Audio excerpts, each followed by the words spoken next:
In 2022, a gallon of petrol cost $1.70 in the UAE. By 2024, it was $2.20, a 30% rise in 2 years. The official explanation: global supply disruptions. But that is not an explanation. That is a description. A disruption does not move by accident. Someone designs the system that makes a disruption possible. Today, the Strait of Hormuz is effectively closed. 20% of the world's oil cannot move. In this video, you will learn the exact mechanism that transmits a blocked shipping lane into your grocery bill, your mortgage rate, and the value of every dollar you earn. Not the surface story, the actual mechanics. If you filled your tank this week, you already felt it. If you noticed your food bill rising faster than your salary, you already felt it. If you hold savings in any currency, you are already in this system, whether you chose to be or not. The Strait of Hormuz is not a geography story. It is a monetary story. And the mechanism that connects a narrow waterway in the Persian Gulf to the purchasing power in your wallet has been operating for exactly 53 years. This is not an accident. This is a system. And this video is about how it works. The official explanation begins with supply and demand. Less oil moving through the strait means less oil reaching refineries. Less refined oil means less fuel. Less fuel means higher prices. This is correct, and it is approximately 1/10 of the actual story. What the supply and demand explanation omits is the monetary layer underneath it. Here is what that means. Oil is not priced in barrels. Oil is priced in dollars. Every oil transaction on Earth, from Saudi Aramco to a Chinese refinery, is settled in US dollars. This is called the Petrodollar system. It was not a natural outcome of free markets. It was a negotiated arrangement, agreed in 1974 between the United States Treasury and the Saudi government. The deal: Saudi Arabia prices and sells its oil exclusively in US dollars. In return, the US guarantees military protection and a market for Saudi debt. This arrangement gave the US dollar something no other currency had: guaranteed global demand. Every country that needs oil, which is every country, must first acquire US dollars to buy it.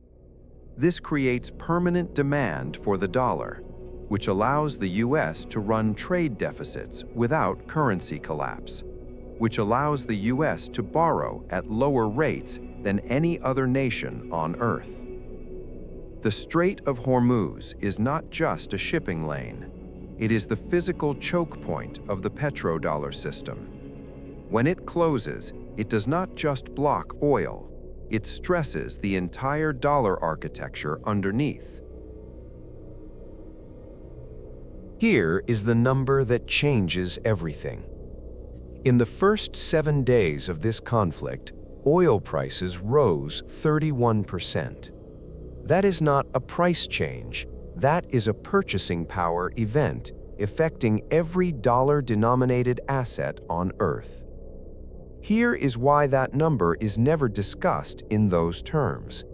Because discussing it correctly would require explaining the Cantillon Effect. The Cantillon Effect, named for the 18th century economist Richard Cantillon, describes who benefits and who loses when money supply or commodity prices shift rapidly. It works like this. When oil prices rise 31%, the cost increase does not land equally. It lands first on producers, oil companies, shipping firms, airlines. They absorb the initial shock. They pass it to distributors. Distributors pass it to retailers. Retailers pass it to consumers.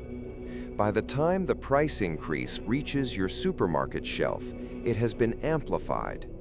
A 31% oil rise typically produces a 6 to 12% consumer price increase across the broader economy. But here is the part that is structurally invisible. The entities closest to the original price change, the oil producers, the commodity traders, the defense contractors, receive the price signal first. They can reposition their assets before the broader market adjusts.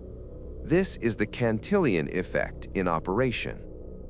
The price rise flows outward from its origin. Those at the center capture the gain. Those at the edge absorb the cost. Your salary is always at the edge. The Strait of Hormuz closure is creating 3 simultaneous monetary transfers, right now, in real time. Transfer 1, from oil-importing economies to oil-producing economies.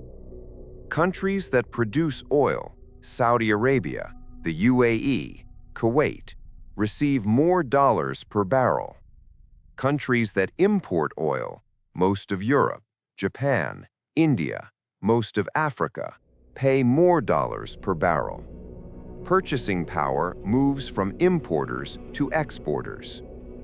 Transfer 2, from currency holders to commodity holders. When oil prices rise sharply, the relative value of holding cash falls. The relative value of holding commodities, energy assets, and inflation-linked instruments rises. This is why institutional investors, pension funds, sovereign wealth funds, large asset managers, repositioned into energy sectors within hours of the Strait closure announcement. From consumer economies to defense economies. Operation Epic Fury has cost an estimated $891 million per day. This expenditure does not disappear. It flows directly into defense contractors, military suppliers, and the government debt market. Lockheed Martin, Raytheon, General Dynamics, these are not abstractions. They are the direct monetary beneficiaries of a conflict that costs the average household nothing visible, yet. The word "yet" carries the entire weight of this chapter, because every dollar of unbudgeted military spending is financed through treasury bond issuance, which increases debt supply, which, if not absorbed by demand, depresses bond prices and raises yields. And rising yields are why your mortgage rate does not go down. By now, you understand the mechanism. Let me land it precisely. You will not feel the Strait of Hormuz closure in a single bill. You will feel it in aggregate over 6 to 18 months as price increases arrive in layers. First, fuel, already happening. Second, food. Fertilizer is made from natural gas.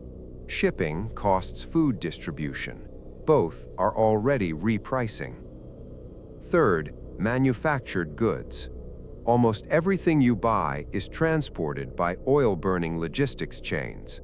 This repricing takes longest, 3 to 6 months, minimum. What can you do with this understanding? Not financial advice, just mechanics.